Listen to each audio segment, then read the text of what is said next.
In today's episode of a podcast, of course, we have Freddie Pow Pow. Freddie is another TikTok content creator. He does a whole bunch of stuff: D&D, fighting games, voice acting. We had an absolute blast chatting today, so enjoy. Boom, we're live. Freddie, thank you so much for joining me today. Yeah, thank you for having me. It's a lot of fun to be here. Yeah, good stuff. I've been trying. I actually wanted you to be one of my first people on this thing. Funny enough, when we started doing the tournament and stuff, I actually was going to ask you, but the dates and me just forgetting to ask you never actually happened. Look, it happens. I get it. Yeah. So as I ask every single person that joins this podcast is, why did you choose TikTok? And why did you choose TikTok, and why are you using it as a platform? Let's start there. Cool. Yeah. So, funny story about how I joined TikTok in the first place is that I was kind of more or less like dragged by my ankles onto the app. I had one friend who was already like on TikTok in terms of just like watching a bunch of stuff, and she was like, "Freddie, it is so difficult to send TikToks to someone if they are not themselves using the app. Like trying to send someone a link to a TikTok is really obnoxious." Mm-hmm. So she was like, "Please get the app so that I can send you videos." And I was like, "Fine, I'll get the app and you can send me stuff and it'll be whatever."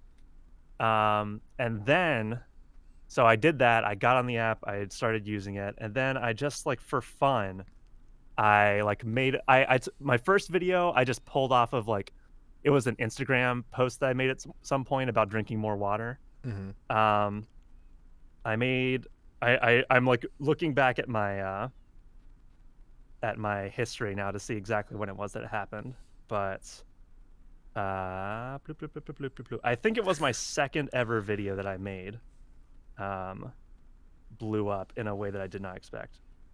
That's kind of the same thing that happened with me. My second video just had like, I think it's sitting around like a little over 100,000 views, which literally is more than all other forms of content I've ever put out. Yeah. So I was like, what is happening? I skimmed back through. I think it's one of my pinned videos now, so it doesn't like go in order of like when it was posted. Yeah. But I made a video that was it was a joke about like when you the riddle of like the two guards where it's like, ooh, one of us always lies, one of us always tells the truth. Ask your question, whatever.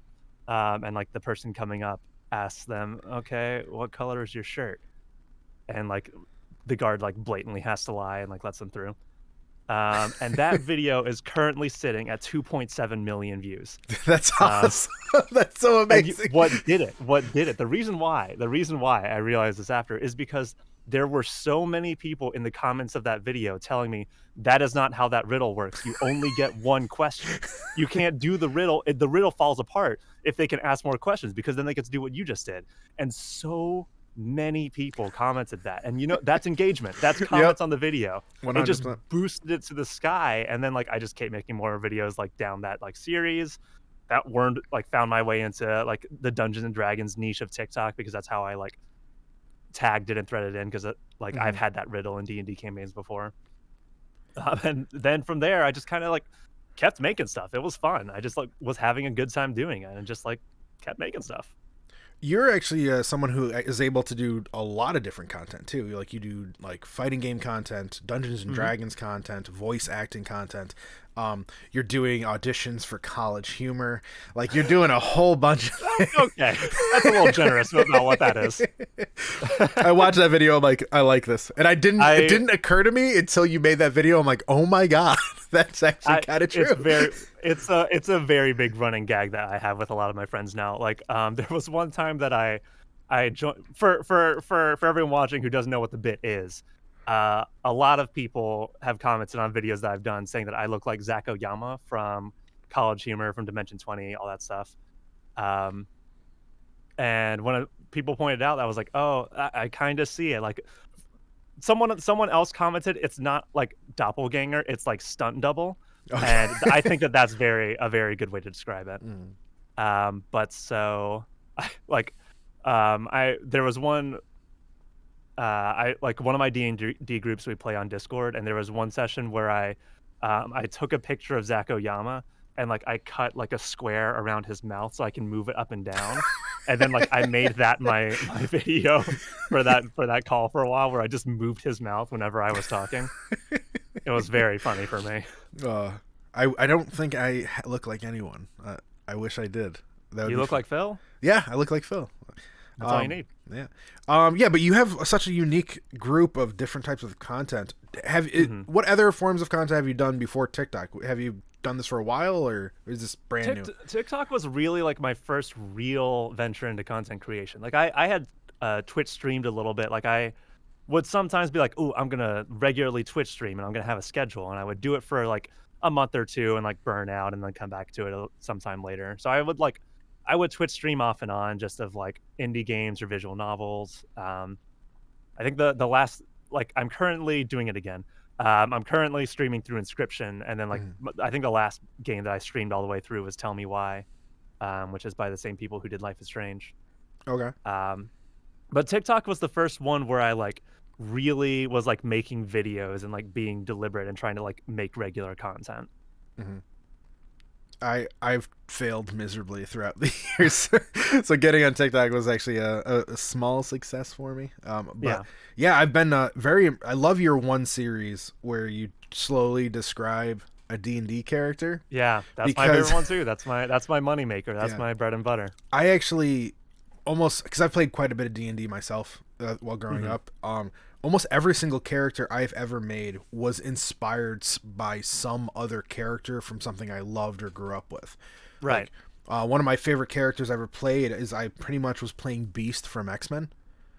Like hell yeah. He was like a half orc, like grappler character. Like I forgot the name. He was pretty much a wrestler, and I just made that character, and I was the leader, and everyone didn't trust me because I was big and ugly looking, and I just remember I loved that character. It was so fun when you and I know a lot of people do that, and I know there's a lot of people like, I just want to play Naruto or whatever. But I mean, like, there's nothing like taking inspiration from stuff that inspires you and using that to like make your own stuff is just such a fun thing to do. Like whether it's in Dungeons and Dragons or whether it's in like anything else. Like it's impossible to make something that is not inspired by anything else. Like that's almost that you can't do that. So you might as well enjoy it. Yeah, for sure. All right, so I do want to talk about some fighting games with you before we get out of here. So what's your fighting game origin story? Like, where did you, like, what was your first fighting game as a kid? What did you play while growing up, and where you are at now? Let me hear all of it. Cool, yeah. The game that I attribute to getting me properly into fighting games is Skullgirls. That was my gateway game. Really? Okay. Yeah. I didn't play like a ton of like fighting games like growing up. Like I didn't play anything on like I didn't play like Street Fighter 2 on Super Nintendo or anything like that. The closest thing I played, which I didn't realize was a fighting game until years later, is the Teen Titans like Shockwave Flash game. We've talked about this before. Teen Titans Battle Blitz or whatever it was called. But Skullgirls got me into it because I just saw it and was like, this is one of the coolest looking games I've ever seen. Like, this is super stylish. The soundtrack is incredible. And then they showed off the character Big Band, and I was like, this is my favorite character design that I've ever seen in anything. This is amazing. So I eventually got Skullgirls, and I did not play online. I was in training mode forever. That was what I played that game for, was entirely just lab and like story and arcade mode. And I just played that. I could probably count on like my fingers like how many like online games of Skullgirls I've played against other humans. It's just like been a lot of fun to like enjoy the style of it, you know? And that was like what got me started. I was like, oh, this is how fighting games work. Then I picked up Street Fighter 4. The fact you started with Skullgirls is blowing my mind. I know, it's very funny. It's very weird. Like, that's one vibes. of like the most like you need to be precise games out there. And the fact you started with it must just mean you're an amazing fighting game player. I didn't say I was good at it. I did not say I was good at it. I said that I played it. But at least starting with it, like I started with like the OG Mortal Kombat and Tekken, so like I'm already screwed. Yeah. But I would just be sitting there like I would be playing on my laptop keyboard, just plugging away like Skullgirls stuff. found out that I could not play 360 motions are real hard on that, so I did not play Cerebella. Um, but eventually I picked up Street Fighter 4, and I would just like play that against my roommate every once in a while, and still like not really like competitive about it, but like I was like getting more into being like, oh, these are character archetypes. Like this is how Guile plays. This is Dalsim. He's a zoner. This is fun. This is Zangief. He grabs stuff and it hurts. This is also fun. Yep. The game that I think I first started to like try to really properly learn and try to like, and the first one that I really played online was MKX, was Mortal Kombat 10. Good one to start with. I had a lot of fun with that. Like when it was coming out, like I just like was so much on that hype wave for that game. I was watching all the combat casts. I played the mobile game like when it like came out before the game came out. I had a great time. I played Sub-Zero and Melina and like got hooked onto that. Street Fighter 5 is the game that got me starting to go to locals. Okay. That was I was in South Carolina at the time. There's not a lot of locals going on, but I think at the time I was a Balrog player. Started going to locals at ready to play trading cards, I think it was, in Columbia, South Carolina. Yep. I looked on their website. They don't have locals listed anymore, which was sad because I wanted to double check the name of the venue before I got on here. Yeah. And now I moved up to Chicago. Started getting to Chicago locals just in time for COVID to hit, which was a bummer. But now they've started spinning back up. Guilty Gear Strive has now been my main game because it's very stylish. I just like stylish games a lot. And that's where I am now. I go to my local. Well, I've been going to my locals pretty much every week that I don't have something stopping me from going. Like if I have like something else that gets playing onto a Friday or something like that, then obviously. But any free Friday, I'm there. I'm going to first major at the end of the month with Frosty, assuming that that still works out. Yeah. You're going for Guilty Gear Strive, yeah, right? for Guilty Gear. Yeah. Well, and the mystery tournament. The Chicago luck. Mystery Tournament. Oh, that's right. Good luck on that. Regardless, I'm excited to see how you do there. Yeah. I'm not saying you're the best, but you are very good at fighting games. I've seen you play. Every time I've seen you play, Freddie, I've been very impressed. You came in second in our invitational. There is that. I will take that W. Yeah, those are great matches. Like that was a lot of fun. I had a really good time with that. Yeah. Let's get some other things in the works right now. But do you feel it comes naturally to you? I feel like up to an extent it does, because what's a way to word this that doesn't make me sound like an asshole? Full send, Freddie. It's just like there are certain things that like make sense to me that just kind of click for me, that like have you ever tried to explain frame data to someone who doesn't know fighting games? Yes. It's impossible. Yeah, so it is very, very difficult. And it's not like oh, they don't understand frame data, they're dumb. It's just like this is a whole like system of workings that is not like intuitive like right off the bat for everybody. So it's like it takes some getting into it, but like just the ideas of like, oh, this is when turns happen and this is like spacing, and like I was a physics major for a long time. Oh, awesome. In college, so like I have like a very math oriented brain in some ways. And so I felt like I got to skip a little bit of like the learning curve for fighting games when I like started out. But then like you hit a ceiling eventually where you like, oh, now I have to like really get into it. And you know, that's the part we're all at now, is like having to fight through that plateau. I wish I had that math ability. Like I guess I understand. I try not to fall for the same mistake. Certain games, I'm obviously not going to be able to do it in games I'm not comfortable with. Right, but, of course. Like if I'm playing, I always talk about Injustice. If I'm facing someone after enough time, I'm not going to fall for the same like attack. Like it's not, you can't do it to me X amount of times. I figured it out by then. But yeah, well, outside of fighting games, actually no, one more thing about fighting games. What is your game? If like you had to pick, Is it Strive? Right now it's Strive. Yeah. Okay. I just have a lot of fun with it. I love the soundtrack. I love all the character designs in Guilty Gear.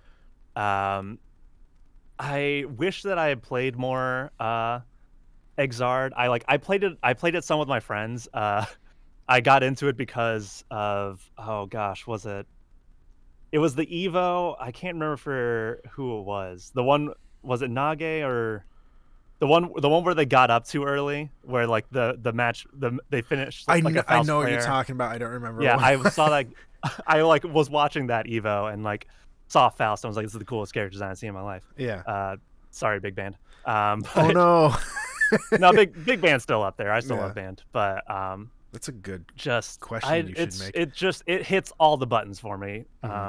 Guilty Gear does. So Strive is my current game. Yeah, because I know you were. I think you were playing. You said Exard, and I think you said you were playing ABBA. Was that correct? Oh yeah, that's for Plus R. Oh, that's for Plus R. Yeah, I'm like, sometimes I have a bad habit of making things harder for myself than they need to be, and that is certainly one of those cases. Yeah, there's certain characters I just know.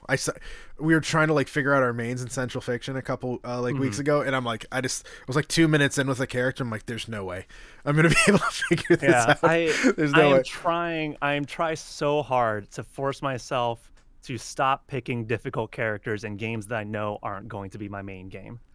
I need to be like, I know that I'm just playing this for fun, for casuals. I'm not gonna like be grinding this game, like labbing for hours. I need to pick someone easier than this, and then I pick Ava. So I usually try to find the middle of the road character. Like that's unless I really like the game, I'll try to like. I'm usually a Shoto guy because it's just easier to deal with. But you've already mentioned a couple games. I'm curious about what other games do you like outside of fighting games? I know you mentioned Inscription. You mentioned some story mode games. Like, let's hear what you like. For sure, yeah. I mean, I play a lot of things, but at the same time, when I think about it, I don't play a lot of games at all, which sounds contradictory. But I just every once in a while I think back. I'm like, what have I been playing? I played a lot of Genshin Impact. Because it's something I can turn my brain off for a while. And sometimes that's just like, I just like gone through different phases of what gaming is to me at that point. Okay. Where I'm like, yeah, like when Persona 5 came out, I played that because I loved the story and the characters, the soundtrack, and I played that game to play that game, you know? Like to actually properly answer your question, the Persona series is one of them. Okay. those are really fun. Cool. And I'll be like, oh, this, like, the Persona series are games that I very much am like, I'm not doing anything else. Like, I am focusing on playing this game and having a good time and, like, soaking in this story. So that's one, like, that's a big part of it for me. There's other games, like, I am back onto Genshin Impact for a while now, which is a fun game where I'm like, I can run around and grind and, like, just, like, listen to a podcast and turn my brain off and relax. Resident Evil is like a series that is rapidly becoming one of my favorites. I didn't play it a ton growing up because I like had an aversion to horror games. I was like, oh no, I'm a scaredy little baby. I can't play this. But now more recently, I have found that they are actually comedy games. So I have been having a great time with that. That's such a great analogy. Yep. Because I played Resident Evil 4 and I was like, this is the funniest shit I've ever played. Yeah. Why is Leon roundhouse kicking this guy's head off? This is great. I'm currently playing the VR version of 4. Oh gosh, how is that? It's not bad. I kind of feel like you remember those old school like giant arcade cabinets where you had to like go inside the arcade, like rail shooter. Yeah, like, that's what it feels like. Yeah. That's what it kind of feels like, except it's just way more engrossed because you have to like turn around. But it's just cumbersome. After a certain point, you can't play for long extended periods of time. But it's still fun. Yeah. I'm a big RE fan, so gotcha. I like that answer. But yeah, what else? There's like Persona, Resident Evil. What else am I playing right now? Gosh, I play a lot of visual novel games. I play a lot of indie games. Like I said that I was playing Inscription. Let me pull up my Steam right quick. Actually, speaking of indies, because I'm a big indie guy too. I actually have kind of an obsession with finding new bad indie fighting games and trying all of them. Have you played Brief Karate Foolish? No. Oh my god, it is free. Link it to me. It is free. I'll play it right after this. Is it rollback? Hold on. It is. Let me pull up the Steam page and The moment you witness this Steam page, you are going to be sold. I guarantee. There's been like some solid ones, and there's some really solid ones coming out soon. Oh, this is not one of them. Okay. Oh, okay. This is a very, very comedy silly game, with 60 FPS smooth action. Smooth. Here's one of the reviews. One of the reviews. Let's hear it. If for whatever reason you are interested in seeing more out of shape Asian men fighting in their briefs, then follow the provided link to learn more about the game and cast your vote. 7.2. 7.2 out of 10. Brief Karate Foolish will fulfill your dream of fighting as a half-nude Japanese man. So we changed nationalities in between reviews? The first one was Asian. Oh, okay. I thought it was Chinese. No. But it is, if you want a bad indie fighting game, that one is free on Steam. I will check it out after we're done. I love those. There's a sense of like, because I played all the bad ones too. The amount of times I would go to like GameStop and pick up a fighting game and then bring it home and like, this is trash. Like, this is bad. I don't know if you remember a game called Rumble Roses. I do remember it happening. I never played any of the games, but I do remember the series happening. It's a wrestling game with only women, and I remember playing it, and I'm like, I thought I was going to have fun with it because the box and the gameplay you saw looked really good, but then you tried playing it, and like, oh, this is horrible. It was just like, oh no, this was not what I wanted it to be. What would you say was 2021's game of the year for you? Let me think. I think for me, I haven't finished it yet, so it feels Hold on. I'm sorry. Give me a second. Hades was not 2021, was it? No, that was 2020. That was 2020, yeah. Okay. And that was phenomenal. I loved it. It was great. That was I think my game of the year for 2020. I have this because a couple of my other friends, like, we always like text each other our game of the year like lists. And every year I like it comes up and I'm like, what came out this year that I played? I'm like, did I play a game this year? My two top choices are, funnily enough, I have not finished either of them. They are still I'm still working on it. But so far it is Resident Evil Village, which I have been having a great time with. I enjoy playing the Resident Evil games with people, of like having like a like. Right now, I just play it with my girlfriend. We sit on the couch and we both yell at the screen, and like go through the puzzles. They're very good backseat gaming games. So it's Resident Evil Village and Metroid Dread for me. I have not played Dread yet. I think right now Village is like scooting ahead. Like I'm having a lot of fun with Village. It is the exact type of like campy horror bullshit that I love. Village is without a doubt my favorite game of the year. Not even a question. Village was amazing. Halo is probably next in line, but far back. Village was it was the only game I think that I got angry I had to stop playing. That was like that. I know it sounds weird, but that's how I have to judge it, with like being like always so busy with work and content creation and everything. Like, that was the first time I stopped. I'm like, ugh. If I don't do anything, I know I'm not gonna get another video out by the end of the night, so I have to stop playing this game. You gotta stop it. Yeah, but Village is really good. Really agree. Actually, 100%ed it too. I went back and did hell yeah, everything. Nice. That's how much I love that game. So the Resident Evil games I have played so far is I've played 4, I've played 7, and I've started Village, and I've started Resident Evil 1 remake. Yeah. So I was just, when I started Village and I got to a merchant again, I was like, oh. Because I played them in that order, 4, then 7, and then Village, and I was like, oh, I missed that in 7. This is really fun. Yeah. I actually haven't played 7 all the way through yet. Like, yeah,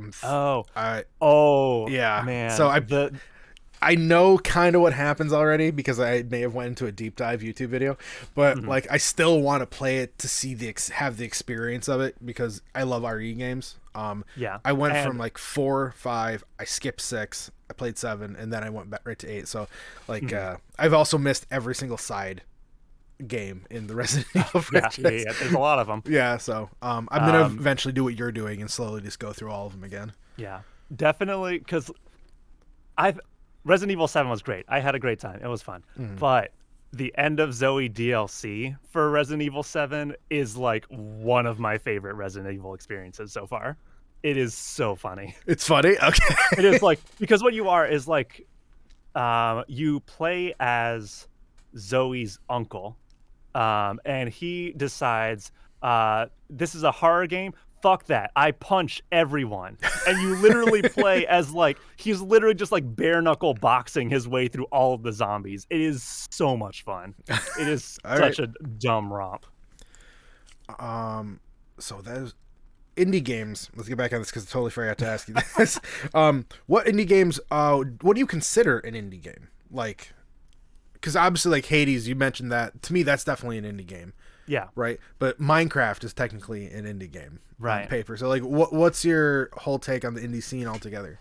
Yeah, it's weird because it's like after a while, like some people, sometimes have like this idea of like once you have been successful enough, like once your game is like making this much bank, you're not really indie anymore. And for me, I think it's just kind of like it's kind of a blurry line, but for the most part, it's like, is there like a AAA dev or AAA publisher involved? If not, I would probably like put it in indie, you know? That's a great way to put it. Yeah. I'm going to steal that for now on when anyone asks me the question. I'm like, Freddie Pow Pow told me that this is the answer. All right. So where you are right now, I think we call this your booth. Yeah. Because you're my vocal booth. You are a voice actor. I am.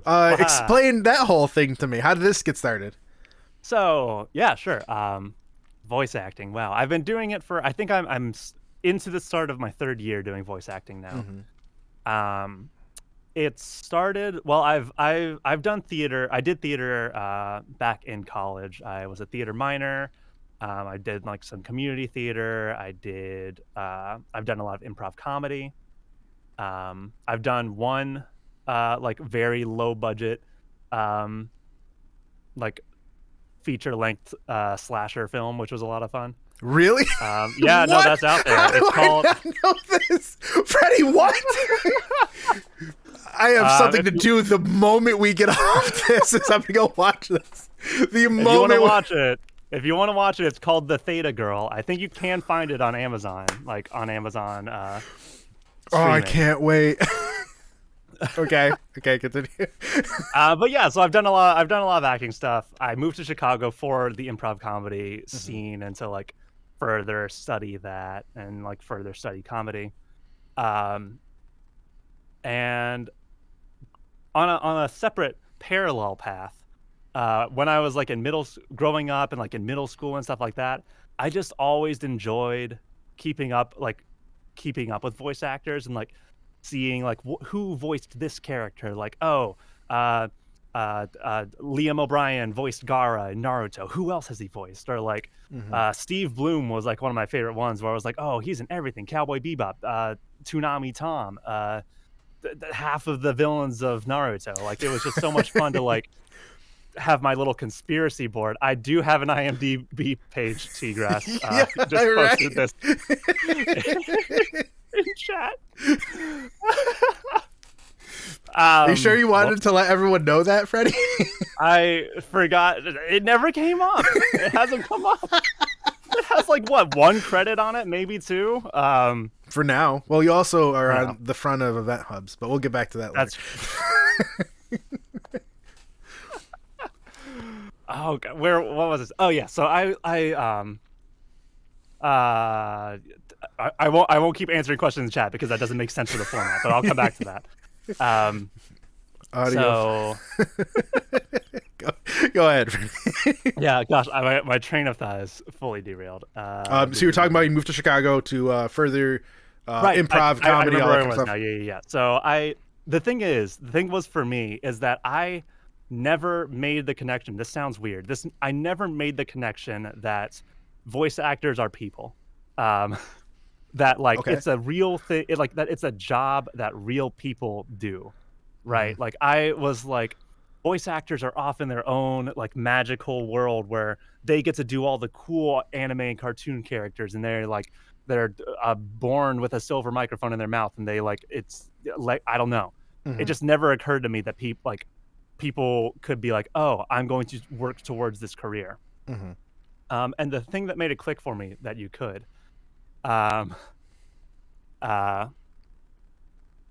was I follow a lot of voice actors on Twitter, unsurprisingly.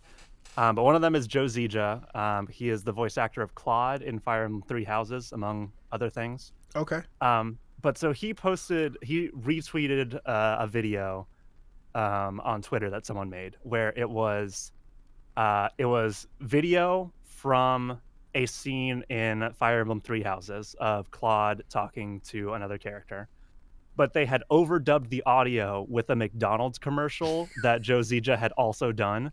So it was just like Claude's voice, like giving like, get a Big Mac, whatever the copy was. Okay. I forgot. Yeah. But for some reason, that video was what made it click in my brain, where I was like, oh, this is a career. Like this is a thing that people do, and you just like start working on it. And I was like, oh, great. I'm in Chicago already. Yeah, right.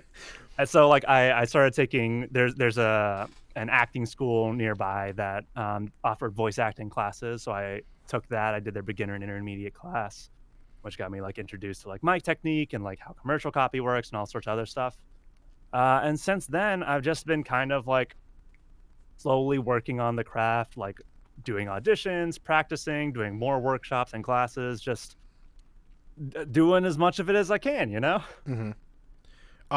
Yeah. Not that I'm asking if you've had any pretty big breaks or anything, because I know I have.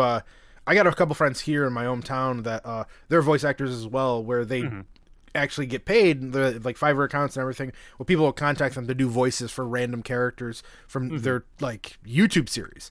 Yeah. So like he's making like slow income, obviously, but like he's actually already doing it through YouTube, and he like throws his deck or his portfolio at people every now and then. He gets a gig for something like you're never gonna hear about, but he still gets paid for it. You know what I mean? One of those kind of things. So I always find that like super interesting. That's most of it, really. That is most of it.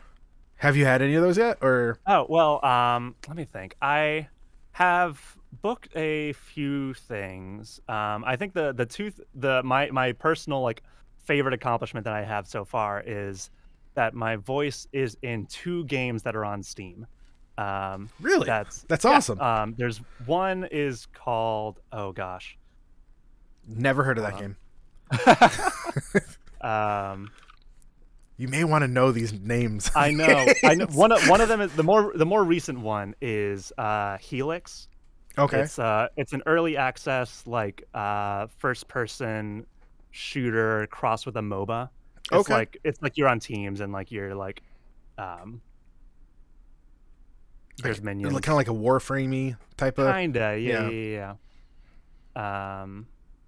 And the other one is called Unnatural Freaks. It was it's a student VR project. It was like them working on a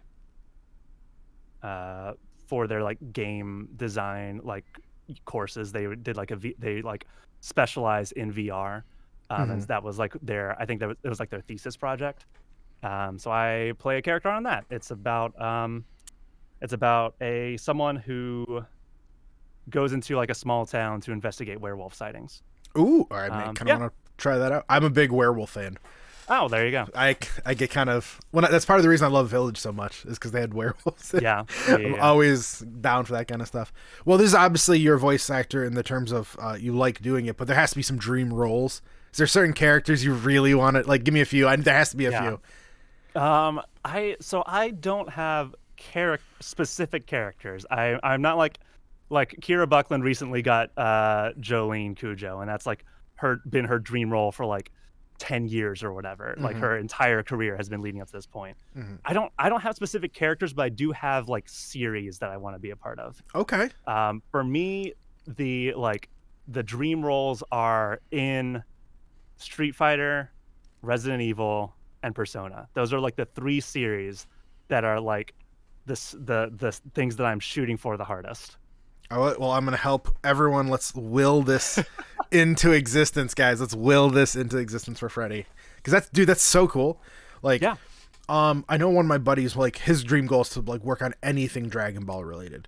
And like, he's not, he knows he's never going to be working for, what is it?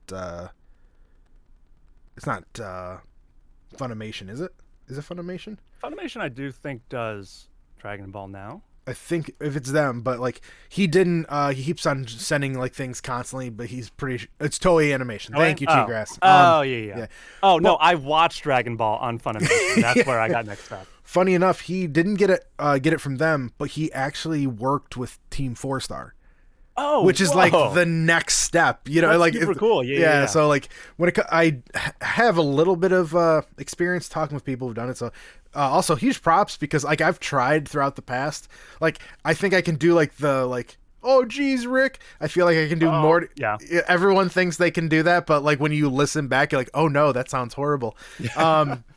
I saw a lot of credit there for being able to do that. It's a really good skill, and I give you props. Thanks. Yeah. I actually my closest speaking of Dragon Ball, my like closest like degree of separation from that was that like a few months ago, I think it was last October maybe, I took like a 3-day class with Sonny Strait, the voice of Krillin. That's awesome. And that was fun. Yeah. That was a lot of fun. He's a great dude. Yeah.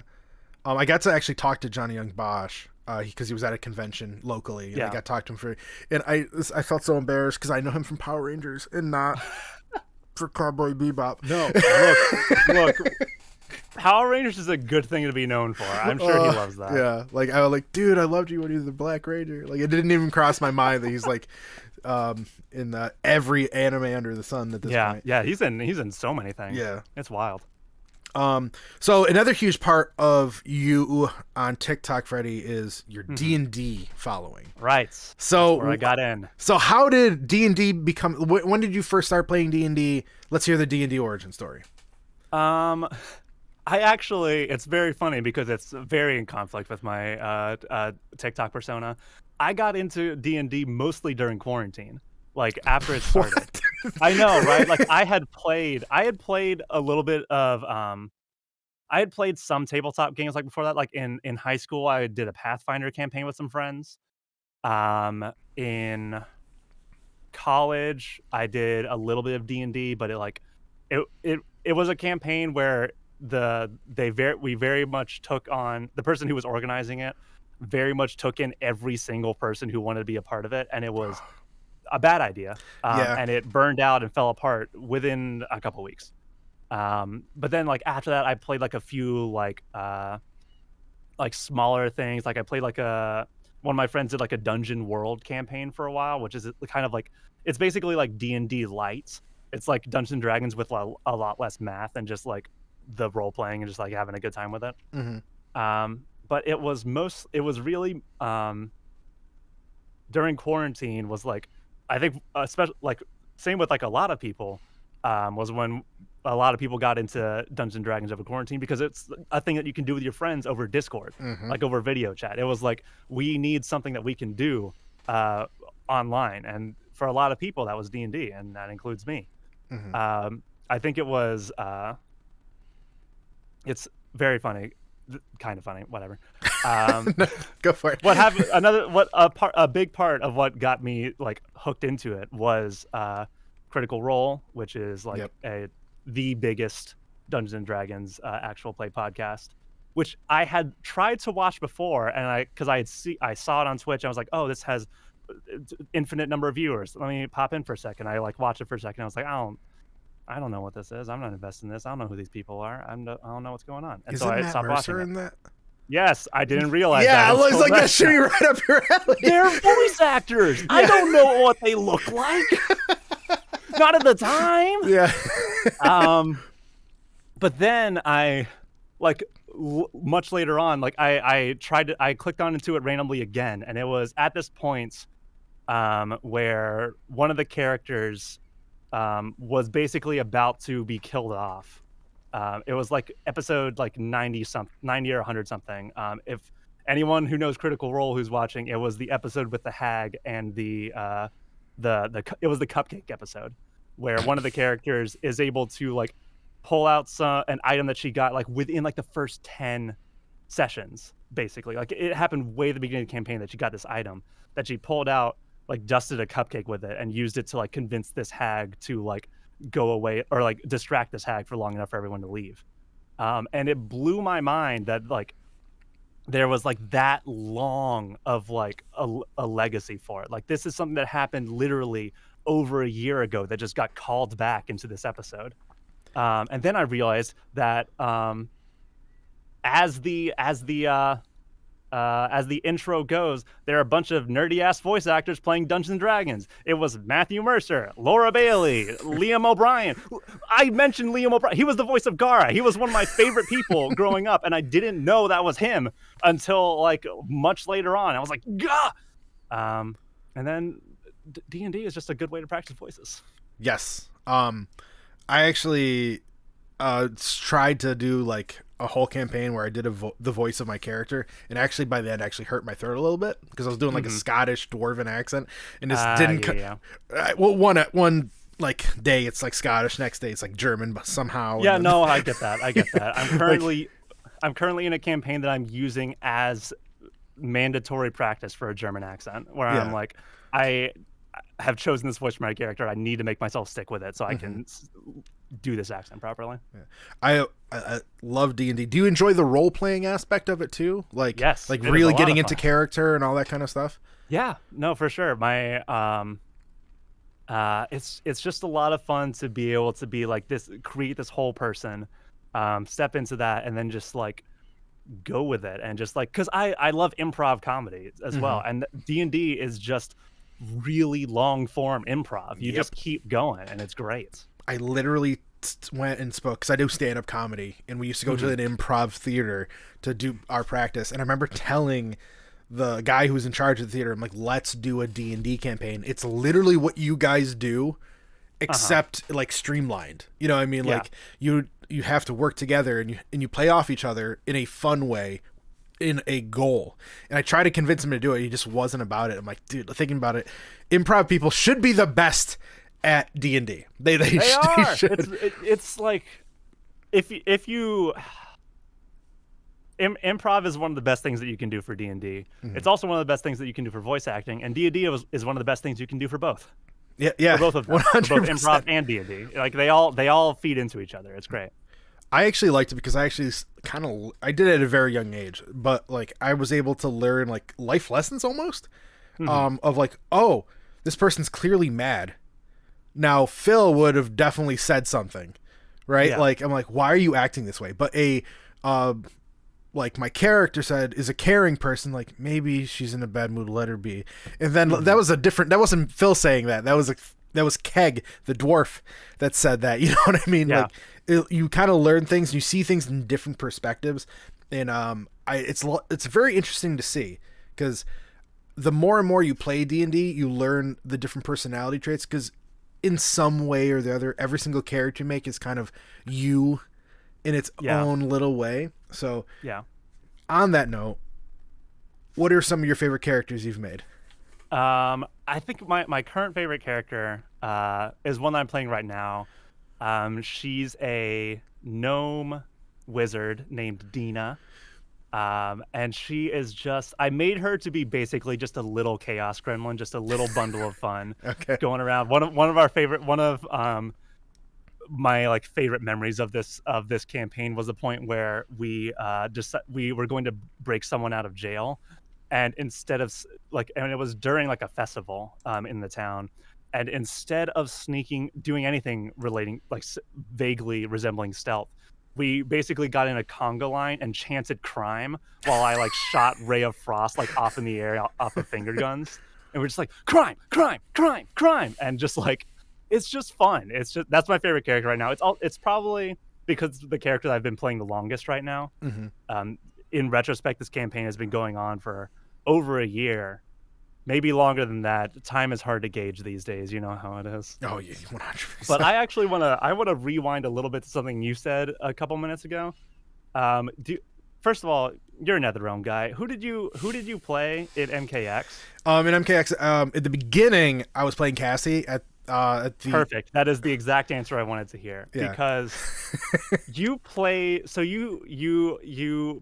dwarf named Keg, and I heard you use female pronouns for her. So you played a female dwarf named Keg. Was that inspired by anything? World of Warcraft. Oh, maybe it's similar. Because I had 1,000 different World of Warcraft characters, yeah, and one of them yeah. was Keg. So Oh, it's a character you made. It's yeah, okay. Because on Critical Role, Ashley Birch, voice actor of Cassie Cage, was a guest on it for a couple episodes, and she played a female dwarf named Keg. really, I didn't. I Yeah. swear to God, Yeah. I made that character when I was like 18 years old. Well, I did that first, guys. I swear to God. I swear I came out think first. that is the funniest coincidence I have heard in a while. That is so insane. Yeah, played Cassie pretty much until like I have this thing where I like pick like the most popular character, and at the end I switch characters at the end of certain games. I was playing Goro at the end of it, but anyways, that's outside the point. So if you wanted to, what kind of campaign would you run? I don't know. I didn't even ask. Have you DM'd yet? I have. Okay. I've mainly DM'd one shots. I haven't like taken people down like a multi-month campaign. I've just like done like just one shots of just like, this is we're doing this for a day. You have these characters, you make them. We don't have to worry about what happens after this. Sure. And I've DM'd Dungeons and Dragons, and I've DM'd like other games. Like Monster Hearts was a lot of fun. I DM'd that once. I DM'd there's an Avatar, The Last Airbender role-playing game. I did that. But if I was to do a campaign, because I haven't done like a long campaign yet, I think that I would want to do like a module, like one of the books that are already written down, like have a world and lore and basic beats. And as cliche as it is, I think I would want to run Curse of Strahd and just like torture my players and like have a absolute villain of a character to be able to play myself, you know? Mm-hmm. I've tried to run campaigns. I had a long one going. I felt like I felt like I saw the end in sight. Like there was only like maybe like 3 more big encounters before the final like boss, and it's and I can't get a campaign to finish to save my life, man. No, look, it's hard. A lot of people always say that the most impressive thing about Critical Role is that they are able to get a room full of people to play Dungeons and Dragons every Thursday. That's scheduling is so hard. fun. It's no, insane. 100%. It's hard. That's the final boss is not the Tarrasque. It's like time management. It's the scheduling. Yeah, for it's sure. 100% the hardest boss. Not even a question. It's rough. Yeah. So, Freddie, where could people find you overall on like social media? If people wanted to come check out who Freddie Pow Pow is. Freddie Pow Pow. Yeah. Well, pretty much you can find me on just about every social media. My username is Freddie Pow Pow. I think it's right there on the stream. Yeah, but TikTok, Twitter, Twitch, all the T apps I'm on is Freddie Pow Pow. This whole time I've also said you have a YouTube. I hope you do.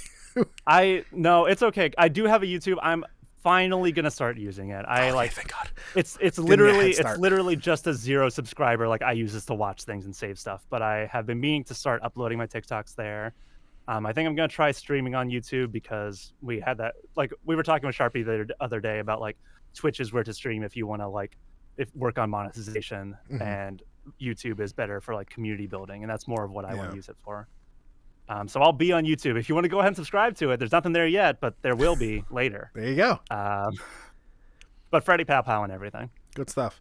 So usually how I finish this up is I usually ask the question, what does the fighting game community mean to you? The fighting game community for me is, it's just a community of people who are all like together and bonded over the universal experience of beating up your friends and having fun doing it. Like you get in there, you have your friends, you fight them. It's great. And the community has been like every community and fandom has some weirdness to it. Like that's just something that happens when a lot of people like the same stuff. But the fighting game community, I feel, is like so good about being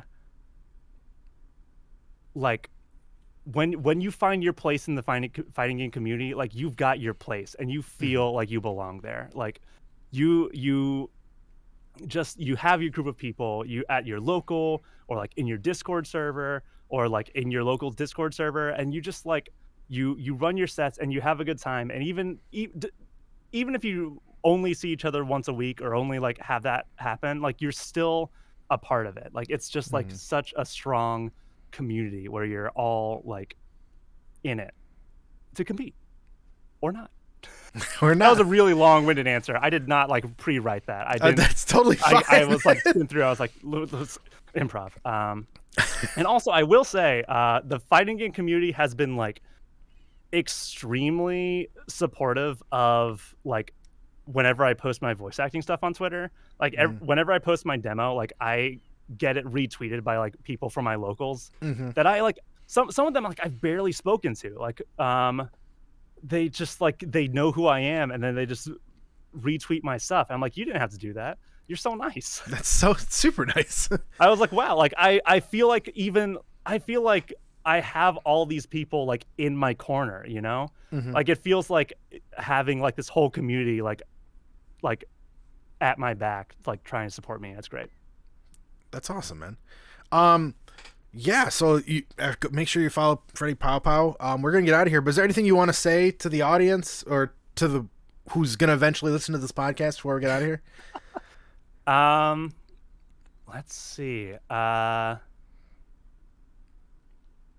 Always just if you have an idea for something that you think would be fun to do, don't worry about if you're good at it. Just fucking do it.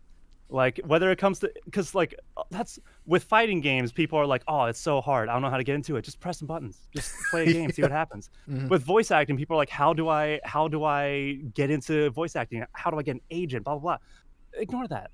Just get a microphone and start saying things. Just start being bad at stuff is the first step to being good at stuff. Jake the Tug, Adventure Time. It's good advice, man. Yeah, and someone in chat said, Freddie can. I assume that was meant to be I. It says, Freddie, can I get an ara ara? Which I haven't ever done, but we'll wing it just for you, retro and remastered. Let's see. I love that it's gonna be on my podcast. Yeah. Here it is, the first one. You get the exclusive. All right. Ara ara. There you go. Enjoy it. Freddie, thank you so much for joining me today, man. Thank you so much for having me on. This has been a great time.